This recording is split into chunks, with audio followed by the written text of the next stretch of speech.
what's that all what that's going to entail. Anyway, we're live.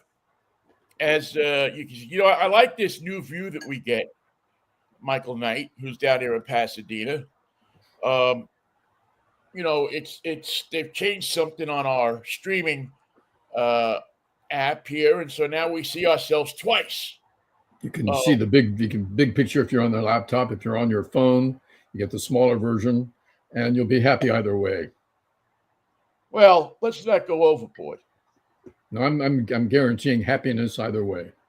You're guaranteeing so. Would you say this morning, if you were one of the people that were sitting in on the meeting that's going on at the White House, that you would guarantee happiness for that meeting? Definitely not. I'm talking about our meeting. Oh, okay. Anything that happens at the White House, including the destruction of the White House by the person who lives in it. He's like a gas explosion wherever he goes. There's just shrapnel everywhere. Yeah. I mean, he's talking. Yeah. So. And when I say he, you know who I'm talking about. Oh, yeah. President Slapdick. Same, the one and the same. One and the same. President Slapdick. There is no other. Except no substitutes. I've gotten, there's a, one thing about it shows you how intelligent most people are that follow Slapdick. There's a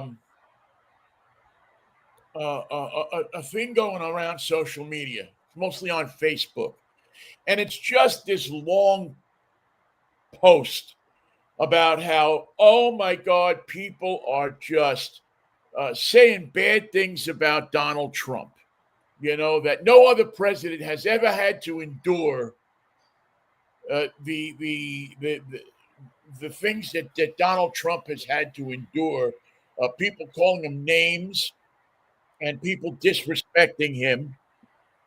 It's so fucking laughable that I actually had to go out and buy a urinal yesterday to hold down here when I read it because I can't make it to the bathroom in time. Well, that's very sad story, Vinnie, so far. Yeah. So anyway, I seem to be now getting loaded with these messages of people saying that. And the sad thing that Donald Trump, is the most maligned president ever in the world. And my first thing is, were you around for Obama? Were you alive? There is some truth about him earning the worst president prize and the most presidential criticism directed directly at him. His works, his views, his speeches, his tweets, his idiotic naps that he takes when people collapse in his office. Yeah. The comparison can't be made to anybody else. You can't compare him to Emperor Nero or Bonaparte. Well, he doesn't know how to fiddle. I mean, I can't imagine he knows how to pick up an instrument. No. And come anything close to any kind of entertaining somebody besides himself. That's not going to happen. If you play an instrument, usually you're doing it to entertain somebody else. I mean, man, you probably do it to entertain yourself too, but generally it goes that you play this thing so that other people will hear it and they'll be entertained by it, derive pleasure from it. And, this slime bucket wouldn't want to do anything that would give anybody pleasure except for himself. He wouldn't even be able to envision what it would be like. He couldn't imagine what we're talking about here. Couldn't latch on to the concept. But anyway, this whole, I'm getting hit with all of these messages of, Trump's the most maligned. And it started out with a guy that I know, actually personally know from up here. And I was, just how could you, I considered you to be smart person, why would you buy into this crap? The Why long would you, form crying over Trump. and then yesterday I got two more of them. One from a guy that's followed me for a long time. He's, and I'm just like, again, wrote him back and said, do me a favor. And I wasn't nasty about it, but I said, try to come up with something on your own. Instead of cutting and pasting something that somebody else is sending you, that you've seen, you're just come up with a paragraph or two on your own. Not likely. And I haven't seen any answer to it. Somebody who always seems to have a whole bunch of words to say seems to have nothing to say. And that's the thing with these MAGA people. They're not into clever content creation. Right. It's not that you're going to get something that they've sat down and put some thought into and said, well, this is how I really feel. This is what my if you're a Trump supporter, if you're a Trump voter, if you are a member of Congress who has to support him to keep your job, you don't care about content. You don't care about who wrote it. You don't care about where it came from. You just renew the message over again. You say, me too. That's me too. I'm a me too guy. And you can count on what do you really believe? Doesn't matter what I believe. I'm just saying me too. Whatever he said. Yeah, their Me Too movement seems to have a different angle to it than the usual Me Too movement. Pretty sad. How do you feel? Well, you haven't said how you feel yet. When you tell me how you feel, I'll tell you how I feel. It's just a sad time for our country.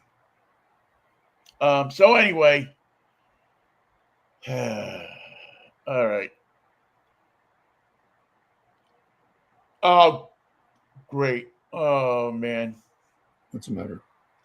No, my sister just got out of surgery, and looks like it was successful. Of course. They got, yeah, good. That's what we want. Man, I was no lie that I was sweating this one out. So good, thank God. Prayers answered. And thank good surgeons. Yeah, well, she just had, it was not a it was a very nervous morning at our house. So this is good. This is excellent. All right, now I can think a little bit more straight, and she's going to go home and get some rest, and I'll talk to her later. Except that she has a somewhat of a large hole in her head, which is something that my father always used to say to us. Did he predict it? What do you got, a hole in your head? So today the answer is yes, but no thanks to you. Yes. So anyway, all right. So just to kind of go through this thing, it's just one of those things where, you know what, come up with an original idea. Come up with something that you can, you've written yourself. You've actually had a thought, you've put it down on a piece of paper or on social media. You're asking an awful lot of someone whose entire belief system is based on trusting someone who lies to them 35,000 times a day. Yeah, it's really. If he says 35,000 things in every day, that's how many lies there are. Yeah, there's just. And that's the guy. That's the guy that you're putting everything behind. That's remember your man. Remember the band in the 70s, the Flying Machine? Smile a little, smile for me, Rosemary. Well, and then what? Trump has got the lying machine. Lie a little lie for me. Yeah, lie a little lie for me, Donnie T. And that'll be my lie that I can retell and say it's mine. Even though it's your lie, I'm going to lie about your lie and lie my own way. And now your lie becomes mine. And my lie's stronger than yours. More important. More. And my lie's stronger because of the kennel ratio or something. I don't know. Anyway, so. And wasn't there a person in that song named Marie? Rosemary. Rosemary. Yes, smile a little smile for me, Rosemary. What's the use in trying? In a little while, you'll see, Rosemary. What was interesting about that song is that at the time that song was popular, I had a very good friend named Rosemary. Huh. And you know how girls are when a song comes out with their name attached to it, you know? They usually don't like it. Really, see, most of the songs that I have heard, you know, that girls, you know, and I'm talking about now the 70s, the early 70s, most of them liked it when they heard a song that had their name in it. You know, I don't know, Rosemary liked that. And there was two songs going on at the same time with that. If you remember, there was Smile a Little Smile for Me, Rosemary.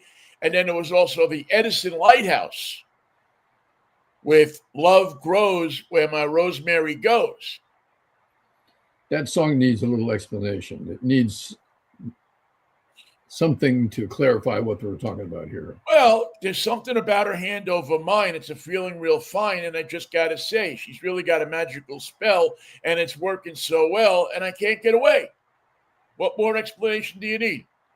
I need to know what happens when she goes. I need to really know. I don't want to go any further until I know that.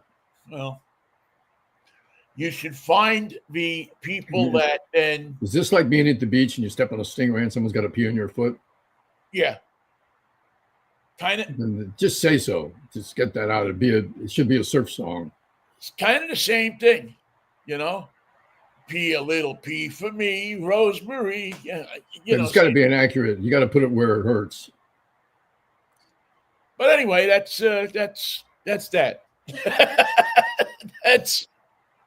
the end of that. That's the report from there. So, what do we got happening this morning? Well, we have.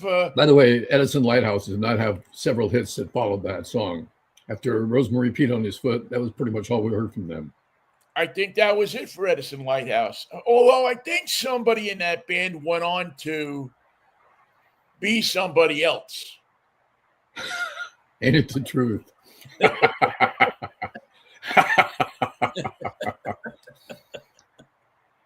I remember right, I would like to continue this show, Vinnie, but I have to go on and be somebody else. I think they went on to be.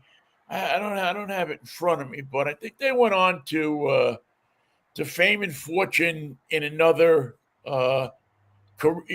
another band or something like that. I'm going to take a look at it right now. I don't think it was Jay and the Americans, although that's my usual answer for anybody who I don't know. I said, oh yeah, they went on. After that, they went on with Jay and the Americans. A Dick Clark tour, a bus tour of the Eastern capitals. Yeah, Tony Burrows. He was on a bunch of British hits. He was a kind of a backup singer type guy. Mm-hmm. And went from Edison Lighthouse to studio work in England. Yeah, I think he was on something like I don't know. He had another. I mean, Silence is Golden by the Tremolos.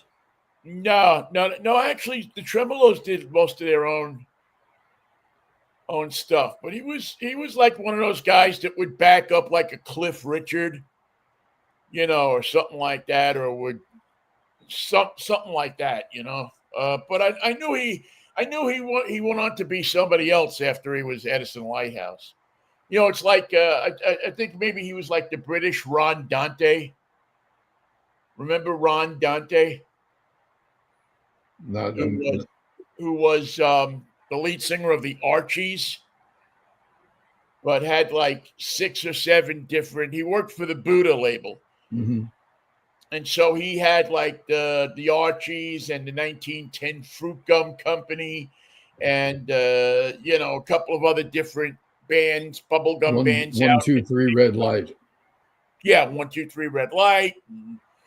One of those cats that had, uh, his voice just fit in with the da da da da ba ba ba ba. You call it So bubble gum. yeah, maybe he was even Norman Greenbaum at one time. I don't know.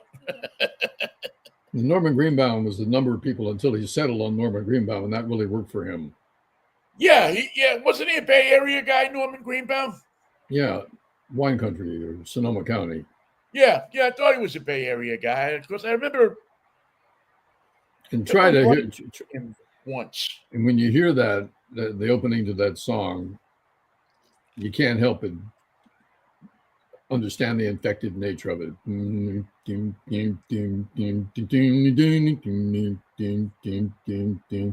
always when it died and lay me to rest. Let me That's the best. No place in I love best. Gonna recommend you to the spirit in the sky. And I don't usually go for those Jesus songs, but that one is fabulous. Yeah, that one was good. Yeah, that had a good. Yeah, that had a good shot to it. He didn't do anything else besides that, did he? No, that was enough. You can't beat that. You can't come back with Edison Lighthouse version of Spirit in the Sky. Not going to happen. Yeah, I guess after you is a lesson in that. Don't shoot your load with your best stuff on your first record.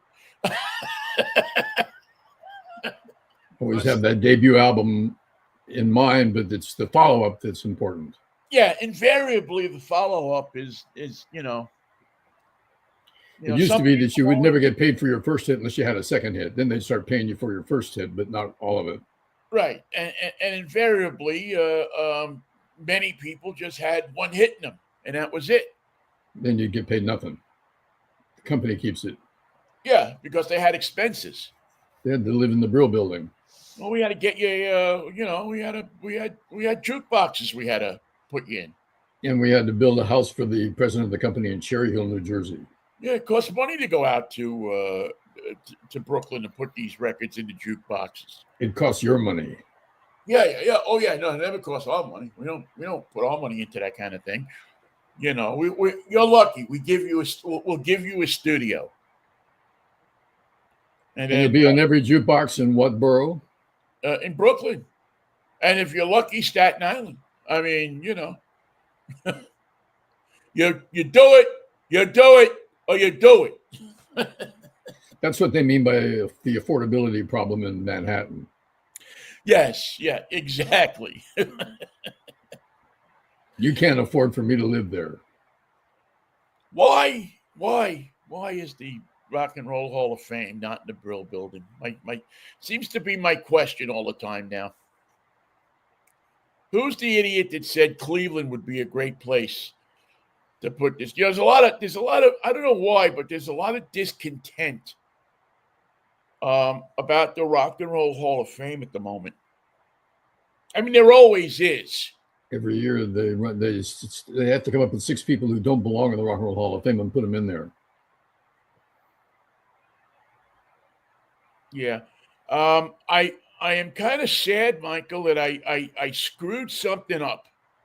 That can't be good, but we forgive you. And I'm really I don't know how I'm going to straighten this out. I guess I'm gonna have to try to figure some way. But I missed on Sunday night Herb Alpert. I meant to go to this show, and it just somehow slipped my mind that to buy tickets or anything. It just kind of left my mind. So I have to find Seattle? Out where he's going and catch up with him. And try to catch up with him because I really want, he's 90 years old. and he's out playing, and all reports were the show was really good. So I might have to like. I mean, I'm kind of hoping that he's going to Vancouver or Portland or something like that. Where did he play in Seattle? At Benaroya Hall, I believe. So, but the other good news is Nick Lowe is coming back. So, Nick Lowe and Joe Jackson is coming back. Nick Lowe is playing with the little straight jackets. Probably. I mean, he was playing with Los Straight Jackets the last time I saw him. But yeah, he's coming on Sunday, April 5th. Over at the Neptune, which is over in the U District. So I really want to, I mean, Nick Lowe's just one of those guys that if he's within 100 miles, you go. Because he just puts on a great show. It's not a fancy show. It's not a big production. The guys with masks got to be sweaty, got to be hot. Those masks. But, Nick doesn't wear one, so it doesn't matter. He'll be okay. Yeah, Nick's not wearing one. Well, I don't think he could fit his hair into one. And you wouldn't want his hair to be obscured because he's got great hair. He's got probably some of the best rock and roll. I mean, he's got hair that sits up there with Elvis and Roy Orbison. And I'm trying to think of another great gray hair. Michael McDonald. Hmm. Michael McDonald has a stunning head of hair too. The Everly Brothers had great hair, but they're not with us any longer. Yeah. Michael McDonald. I'm trying to think of somebody else that had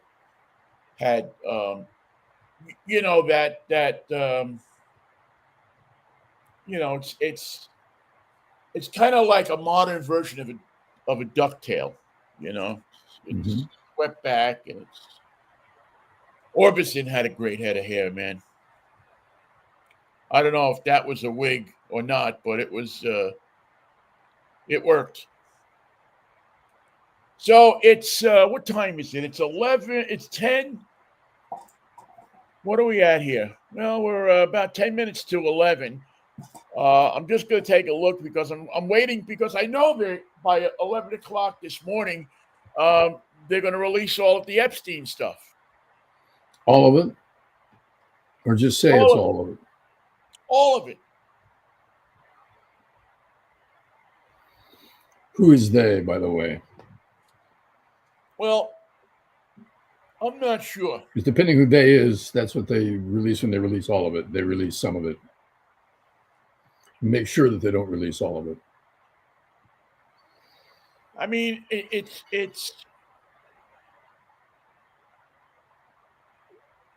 I just don't understand why the Democrats that have this stuff, and they just don't open it up and release it.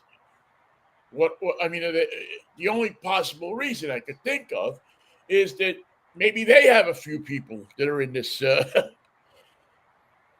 You know what, Democrats, and with the week you've had, that's just tough. Release it and it's probably not your choice anyway, because you don't have the votes to do anything else in Washington. You can't control the Senate. You can't control the House. You can't control the White House. You can't control the Supreme Court. So what makes me think that you're going to release it all today based on your vote? I don't believe that. You can't control your flow of urine if you're a Democrat. So, I mean. And you can't control what's happening to Democrats left to their own devices. If you want 5 more John Fettermans, keep going the way you're going. You get guys who just sort of look aimlessly from their sweatshirt and say the most preposterous things based on the most preposterous conclusions. Well, it's so funny you mention it because I just heard an interview with John Fetterman just moments ago, actually, with Dana Bash. I guess Fetterman has a book out. Oh, what timing? He is, he is talking about all of the wonderful people who supported him so much through his mental illness and would call his house almost on a daily basis, telling him that he should go jump off a fucking bridge, or that he should start his car up in the garage and sit there, Breathe deeply. or that he had no value in life because he was ill. Yeah, it's lovely how people support their fellow man. And that makes some interesting, inspiring reading, no doubt. Yeah, well, if you want to be sickened, I mean, I think that's the thing that I always seem to see on some of these things. Well, he's been in politics more than 2 weeks. What did he expect was going to happen? What did he think? What did he think the outcome would be? It's such a nasty game. I watched. I just been watching a few things on TV. One of them was.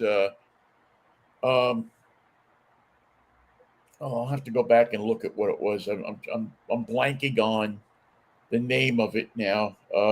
Lightning or something like that. It's about one of the presidents that was assassinated. I think. Death by Lightning. Death by Lightning. Yes. Have you seen that? I haven't seen it yet. I know what you mean. It's on Netflix. Yes. Totally suggest watching it. It was fascinating. It was absolutely fascinating. Just and I just watched the first episode. I don't know how many episodes it's going to be. It looks to be several. Yeah, but it looks to be a really good series. And it might be number one in the nation right now on Netflix. Yeah, and I didn't even know about it. I just happened to track across it. Well, it's a period piece. I don't know what year it is, but it's past Lincoln and before Kennedy. Yeah, it's William Harrison or something. It's oh man, Garfield is the president but it focuses on Charles Guiteau, who is his assassin, and the family. And it's interesting because Nick Offerman, who's turned into one of my favorite actors, plays Chester Arthur in this thing. And it kind of looks, because, you look at Offerman and you think a comedy actor. And he's taken on the role of Chester Arthur. And from what I saw last night, and again, I've only seen one episode of it, really they've done a great job with this. Chester A. Arthur, who would have thought? Yeah. Here is it, and this is funny right here, Michael, because you see stuff sometimes, and it says here, they have in Wikipedia, not Wikipedia, but in Google, they always have, I guess, like the top questions that people ask. Mm-hmm. And the second question, the first one is Death by Lightning a true story? So that's discouraging that anybody would ask that question. But the second question is, what causes death when struck by lightning? It's mostly the interface between the lightning and the person. Yeah. The fact that they touch is what causes the death. I'd say electricity, but that's going to be a little technical for some people. Just say if you touch it, you die. Or if it touches you, you die.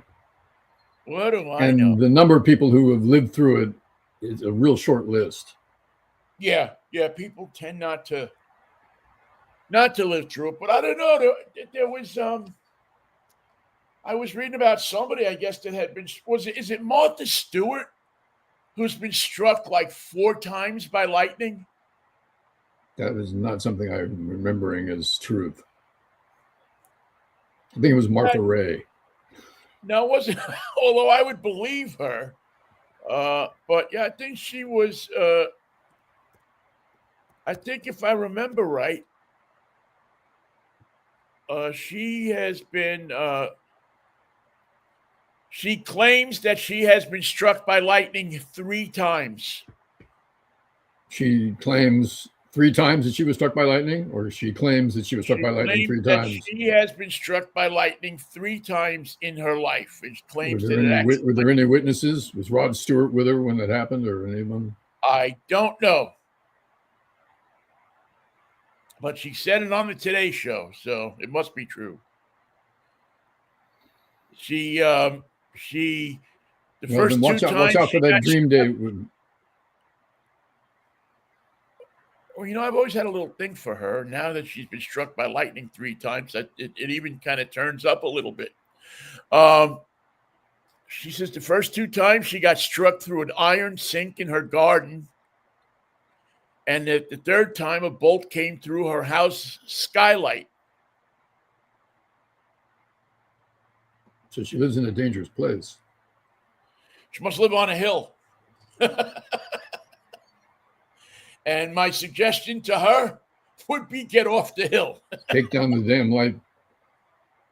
What do you call the thing in the ceiling? Lightning rod? No, that's the light in. It's like a window in your ceiling. I can't think of the name of it. Skylight. Get away from the skylight. Take the skylight out. And that iron sink in the garden, that's been nothing but trouble since you put it there. That's got to go. Oh, I got to say, if I saw a cloud in the sky, I would run for the shelter.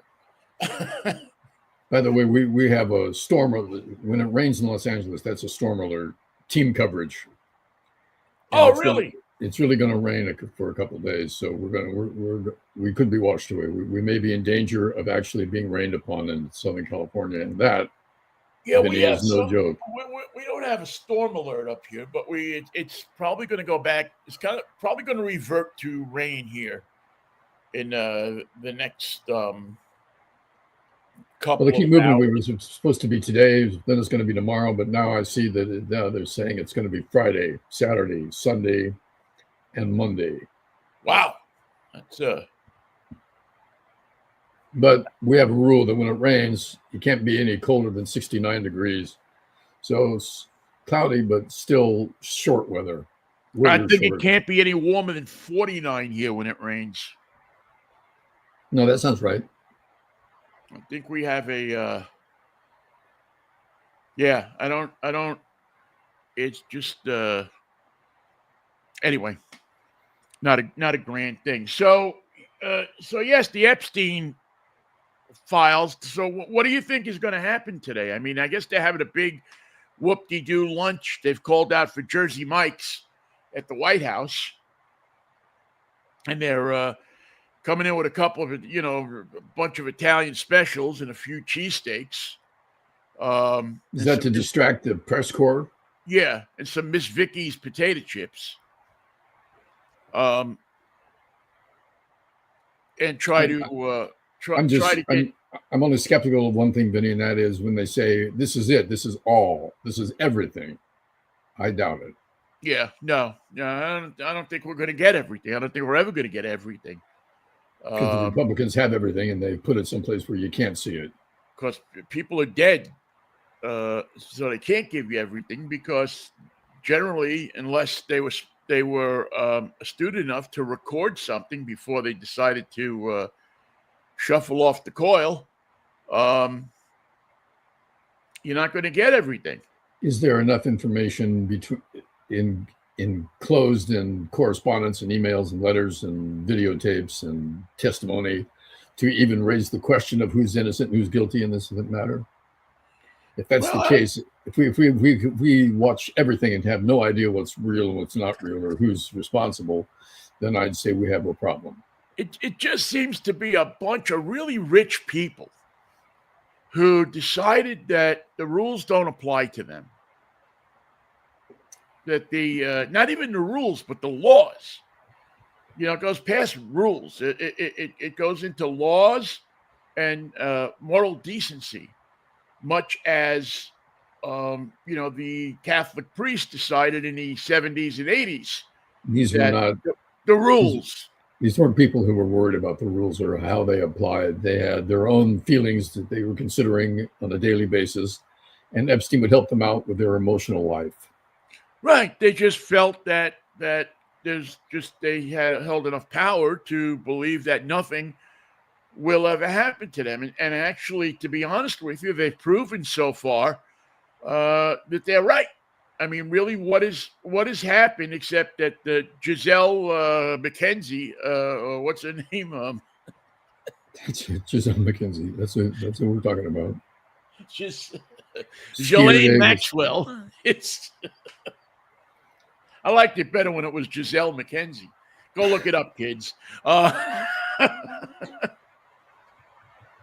Um, that she's in a country club somewhere in Florida, and she's about to get a pardon any moment now, or shot.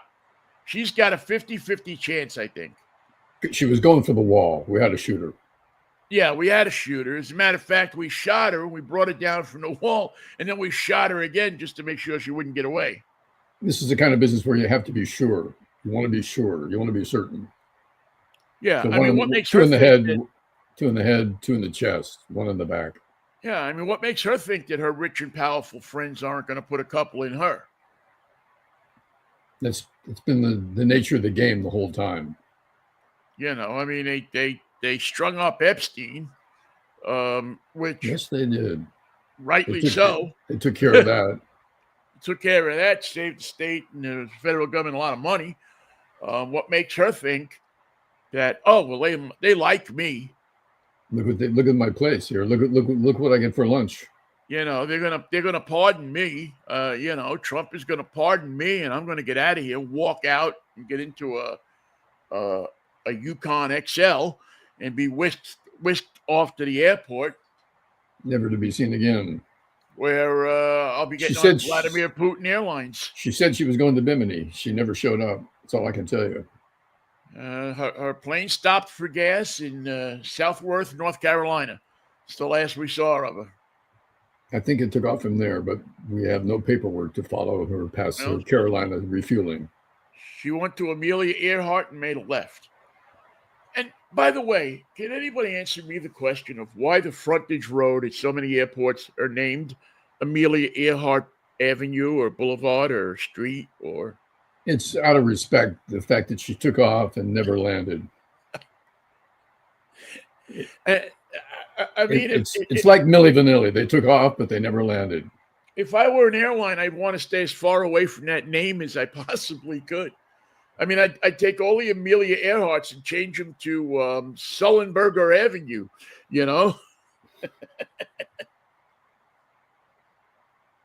just my own personal opinion. At KJR, we were going to name the street Biff Jiggerman Avenue, but we never got around to it. What was that, Queen Anne or the back alley or what? Both, yes, and both. It was going to be that back alley should have been named Crosby.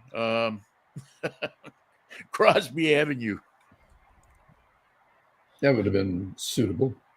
Yeah. The path between Jalisco and the garage door of 190 Queen Anne. I miss Jalisco. That was a fun place. It was. Jalisco was the rally in the alley. And it was a well-placed restaurant. Wanted to take your wife and your daughter into a little restaurant before the game. That was it. Have yourself a burrito and a tostada. Yeah, it was and it also had two entrances, so you could, if you seen somebody coming in the front, you could get out the back pretty quick. And they were also nice enough to let you use the kitchen. 3 options. 1, 2, 3 options at Jalisco. 3 options, man. Oh man. So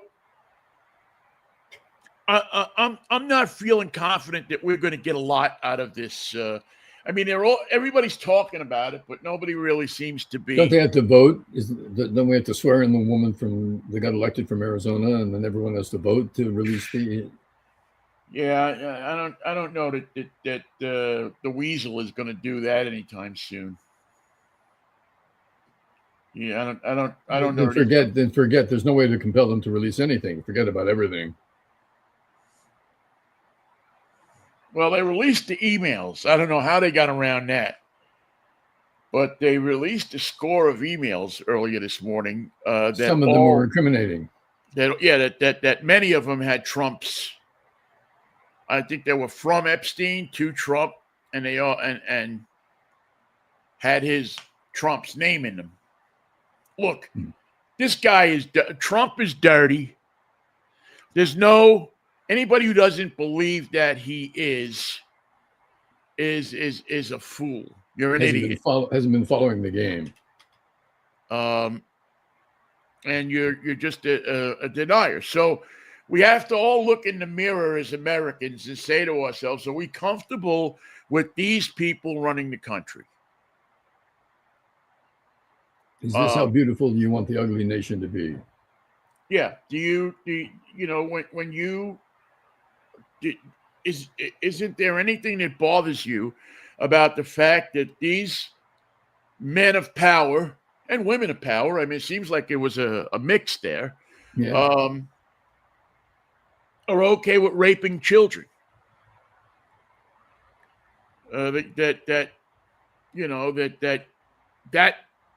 cares if you're raping children as long as, my stock is up 3 points.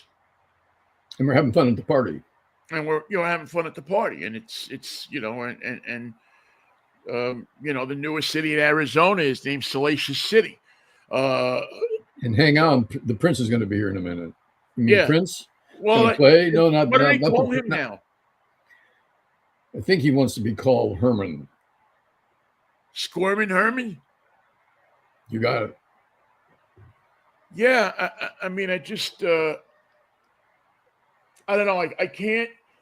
It's just so difficult for me to believe that these people who want to stand up and say this is the greatest country in the world, and this is this and that and the other thing, and yet they accept the fact that that these people are fucking child rapists.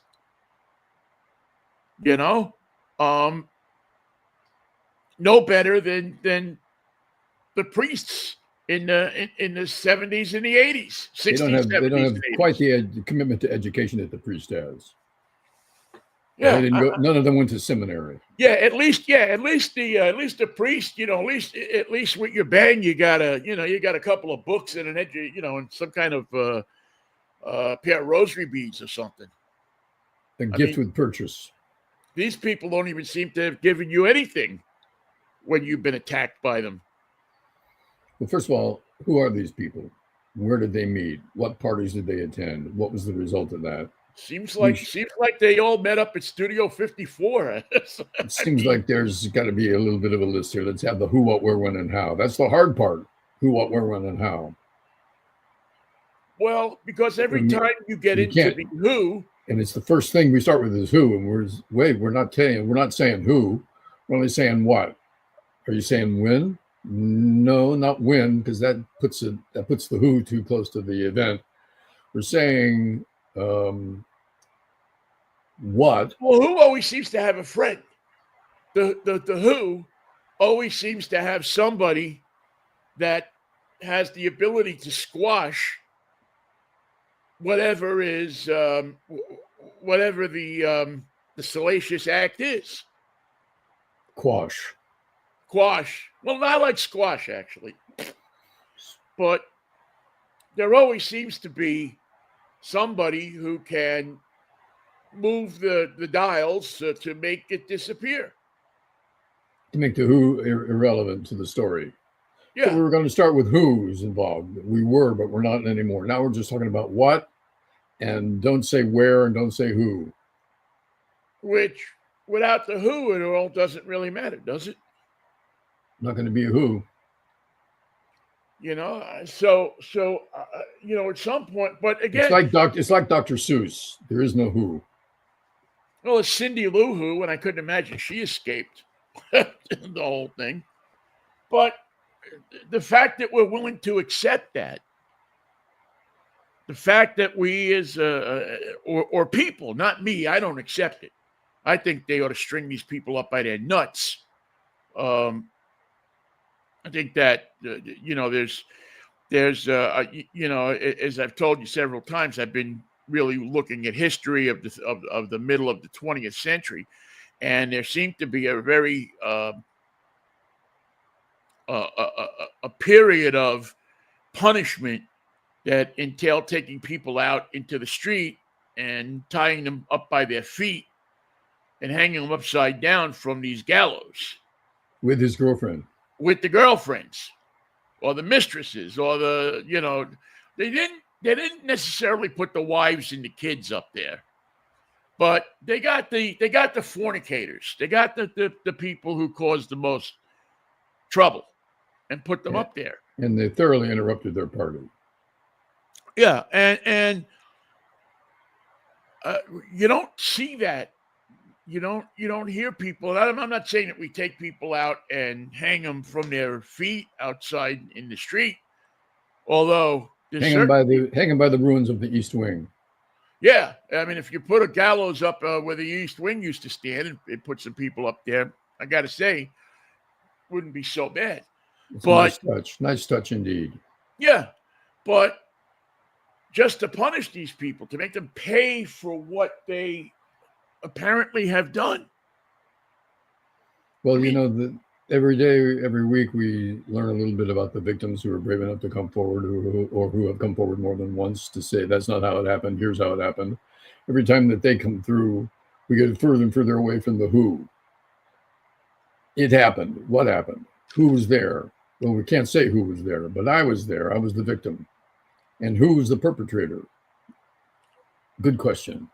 Well, don't say anything. We don't want.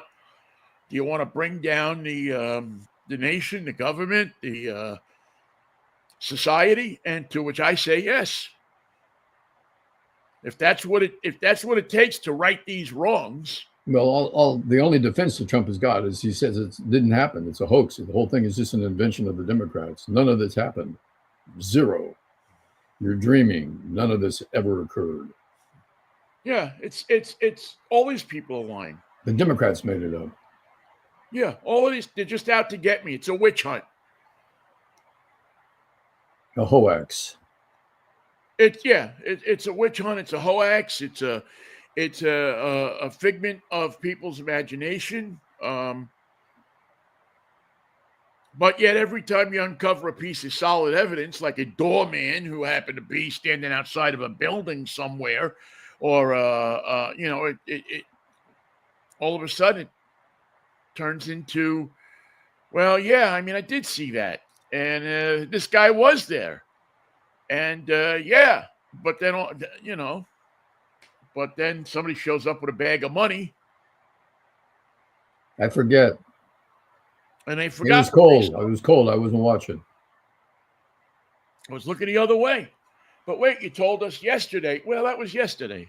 Then I remember I was freezing out there. Yeah. Yeah. Peter and Gordon. Chad and Jeremy. Oh, Chad and Jeremy. That's right. Thank you. I always confuse them, too. We've talked about this before. I seem to, at times, mix the two up. Peter and Gordon. I think Peter and Gordon had better voices. Yeah, probably. What was that? Peter Asher, right? And Gordon Waller. Thank you. And yes, who Peter Asher went on to produce one of the more formidable producers. Yep. In rock and roll, British rock and roll. You see, if you listen to this show, you'll pick up. One minute you get pissed off, and the next minute you learn something.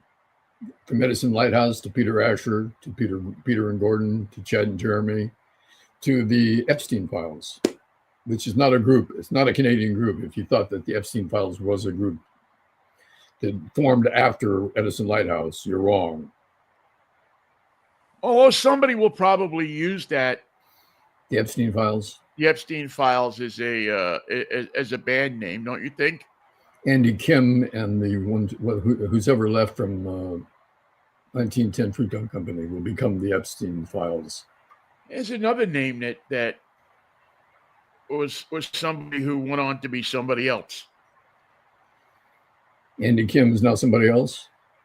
Well, he had the couple of hits there with the "Baby I Love You" and I forget, he had another really big hit. I forget, it's slipping my mind at the moment. But then he went on to produce like a ton of pop bubblegum stuff.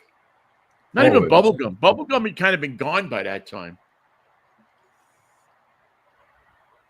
Bouncy, inoffensive hits. Jingly pop. Jingle pop. Jangle pop. Jingle pop. Jingle jangle pop. Yeah. Just kind of the last vestiges of top 40 music. And the unanswered question is, who goes? Rosemary goes. What happens? Something grows. Then what? You don't want to know. Well, it's something about her hand over mine. It's a feeling real fine. How did you celebrate Veterans Day yesterday? I thought about my daddy, who was on a little boat in the South Seas near Guam and didn't see any action, but dug holes so the big ships could go through the little spots between the islands. A dredge. He was on a dredge. Yeah. So he was lucky. I kind of went the same way. I thought of my father, who actually saw action in the Philippines, was on a LST, and I forget what. There's another boat like that, like an LST, that the amphibious forces, but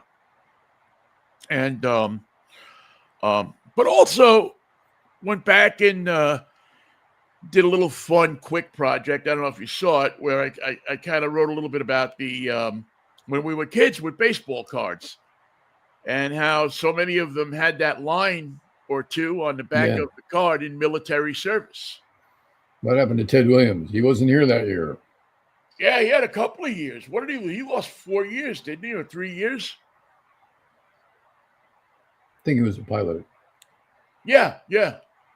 He lost a considerable amount of time. My father's story about the war was that once a German sub surfaced, I think it was a German sub, fired once at them and then sank, and they had a deck gun, but it wasn't a big one. It wasn't even 50 caliber, I don't think. And they fired one back, and that was it. That was their war story.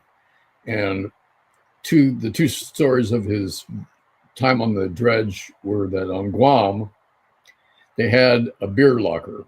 The beer was locked up, and he had the key, which means that he could trade beer for what he really wanted, because he had all the beer he wanted. What he wanted was milk. He couldn't get milk because they did powdered milk during the war. No cows in Guam. Don't know what happened to the cows in America, but for some reason, whatever they were giving in the way of milk, it wasn't making its way to Guam. Well, the cows became steak. So he traded beer for what he really wanted was milk, because he couldn't have milk. That's what he wanted. And that was good. And then also the guys on the dredge that he was with were from all over the world, but there was a bunch of guys from Hawaii there. And the Hawaiian guys had a very dim view of what work was about. They were island boys. Yeah. You couldn't prevail upon them to do work. Work did not translate into their daily appreciation of life. So they would say, "We're POW." That means they're through. What'd you guys do? All POW. You're through? You're all POW? POW. Didn't mean that they had done it. Didn't mean that they were going to do it. Didn't mean that they even thought about it. It just meant that they were done with it. Yeah. And so he always used that phrase later in life. He was POW. Yeah, you just why do something if you really don't have to? You're a white guy. You work, you sweat, you struggle, and you're worried about what the boss is thinking. Yeah. We're Hawaiian. We don't care what the boss is thinking. And as for that work that you want it done, all POW. Yeah, you tried to enslave us. This is how we get back at you. So we just don't do any work. We're living on an island, the island of Guam. There's nothing here. Believe me, we're not going to worry about working in a situation like this. We're POW. Yeah, it's just, it's you want to build a hut? Well, knock yourself out. Go get yourself. Good luck with that hut. We'll show you a nice spot right over there. You can put it, and then we'll pull up a couple of chairs here and watch it. And they also had Goonie birds. They had albatross that lived on the island, and their big thing was takeoffs and landings. They had a difficult time with both because they were such big birds that they were great in the air, but they had difficulty getting in the air and great difficulty getting out of the air. They would crash when they land. They would come in, put down their little feet and go ass over tea, wings going this way, beaks and feathers flying, and everybody laughing at the thing. Here comes the Goonie birds. That was entertainment. And then for taking off, they'd stick their wings out and run, trying to get up to speed to get their big body off the ground, off the sand. And they couldn't run worth shit because they were birds. So taking off was a mystery too. Getting into the air was not easy. But once they're in the air, they had beautiful gliding ability. They could sail for months at a time without ever touching ground, without ever landing floating in the ocean. Did nobody explain to them that they could flap those wings? And they had designed themselves to the point where they could fly, but they had overdone the size of the bird, so it was difficult for it to land or take off. No. Not impossible, but difficult. If they'd only stuck around a few more years, there would have been Ozempic, and they could have lightened them up and put them in charge of the East Wing. Yeah. By the way, did you see the health plan? 2 weeks. No, it's out. It's what is it? It's reduced Ozempic and 50-year mortgages on your house. That makes me healthier. That's what their big plan is. 50-year mortgages. They're not going to have them, and they're not going to offer them, but they're going to just talk about them. That's what's going to save America. The youth of America will be able to put themselves in debt for 50 years. At a time, then you can renew in 50 years, right? Yeah, well, you'll probably have to. So I guess I read a study on it. It said that for the average person, it would reduce the average monthly payment on a house by less than $100, and add something like $150,000 to the cost of the loan, so that you would get your payment reduced by a minimal amount, and you would be $150,000 more into debt to whatever bank or institution. Does Donald Trump Jr. get the money? Probably so. It wouldn't surprise me. It wouldn't surprise me, but a 50-year loan. So it's funny because so many of these mid 20th century things that I've read about expansionism and imperialism and so on and so forth, the Japanese government, the German government, other governments were hell-bent on expanding into other countries so that they could enslave these people. And somebody's got to do the work. Yeah, somebody's got to do the work. So the Germans, wanted to get the Czechoslovakians because they had skills, mechanical skills and engineering skills. And the Japanese just wanted people that could drill oil wells in China and in different, grow rice, so on and so forth. And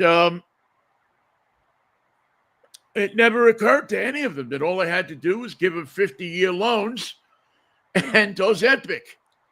And they could have put them into slave, because that's what we're doing. I mean, we're going to enslave people to 50-year skinny slaves, which I don't understand. I mean, I always figured if you wanted a slave, you wanted somebody that was hefty. But you don't want them eating more tuna melts at lunchtime than you get. Right. Well, you want them. Yeah. You want them to. Yeah. You definitely don't want them to have more food than you do, even if they are doing the work, because that just is. It's not a good look. That ain't right. That's not what this empire's about. Yeah, it's not a good look. So I don't know. I mean, but it seems that I'm starting to really think that the Japanese and the Germans and the Russians to a degree, you know, really screwed the pooch on this thing. The Russians wouldn't feed their slaves. That was a mistake they made. It was a tactical error. Yeah, they seem to have, they never understood the concept of if you're going to have slaves, you do have to feed them. Well, you don't have to, but you should. Well, if you want them to continue working, because there's a curve there where deterioration of muscle and body and bone meets up with not eating. Also, it gets cold in Russia. It's a hard place to have slaves. Hard place to have, like, undressed slaves. I mean, if you put a slave in a babushka, a parka, whatever it is. But when it was warmer, the Japanese got the idea wrong too. They wouldn't feed anybody, and they kept them in the Burma jungle. And then they said, "Okay, now we're going to go for a little walk of 300 miles. Everybody go. Everybody get going." And when they went through, they didn't have the slaves they had when they started. Well, they thought that they could. The Japanese were interesting in that they thought that they could just feed the slaves fish heads. We'll give our army people, our officers, the body of the fish, and we'll just give the bones and the fish heads to the slaves, and they should be okay. They should be. That's the way that should work. But it seemed not to work out like that. No, and there's no rice for the fish heads. Yeah, and so you were left with the choice of, cutting up those people who dropped. So what we've learned is the people who have slaves don't take care of them very well. The Russians, the Germans, the Japanese, the Southerners, and Arkansas. I mean, the Southerners were and oddly enough, they were the ones who probably took care of their slaves the best. Well, that's what we're hearing now. This is revisionist history. That the slaves had a great ride going. We just didn't realize it at the time. No. I don't agree with it. No. That what they did is they were at least smart enough to keep the slaves in a condition where they could do work. That's a far cry from from treating a slave right. Well, then they wouldn't be a slave; they'd be an employee. Well, yeah, we're not having that. Well, I'm sure that Uber would have taken them to court to prove that they weren't employees, but feasible. Not perfect idea, but it's feasible. Yeah, but they were depends on what state you go to court. Right, exactly. Is this an at-will state? Do you serve at the pleasure of your employer? Or remember KJR? They said that Washington was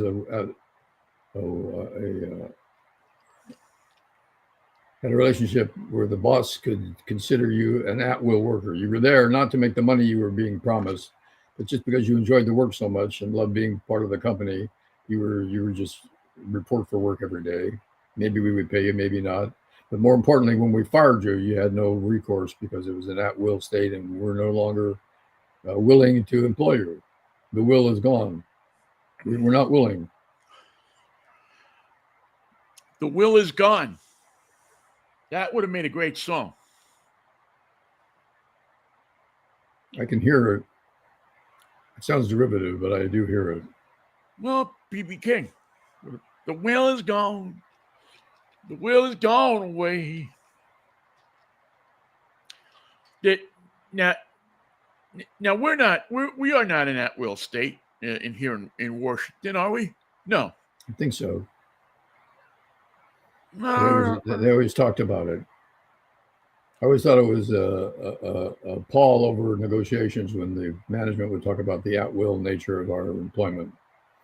You guys think you're here because you're radio personalities and we need you? Wrong. You're here because it's an at-will state and we're willing to let you come in and do stuff during the certain hours. Oh, no, you know what? I did not know this. This must be according to AI. Oh dear. I don't know if I want to believe AI though.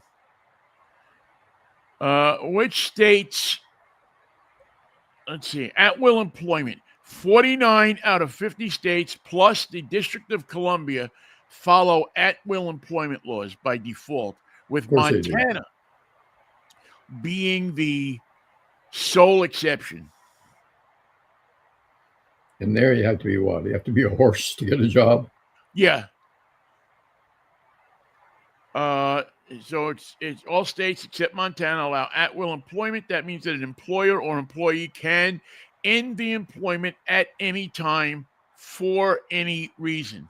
And this is from the USA.gov website, which there's a banner on top of it saying, as a result of a temporary government shutdown, portions of this website are not being updated at this time. So keep that in mind. For all the disc jockeys in Montana, I guess that feels like a reassuring note to their resume. Yeah, well, they must be happy, right? They better be happy. Everybody out at KBOZ Bozeman. So, Vinnie, you want to get together on Friday? It'll be a Freaky Friday.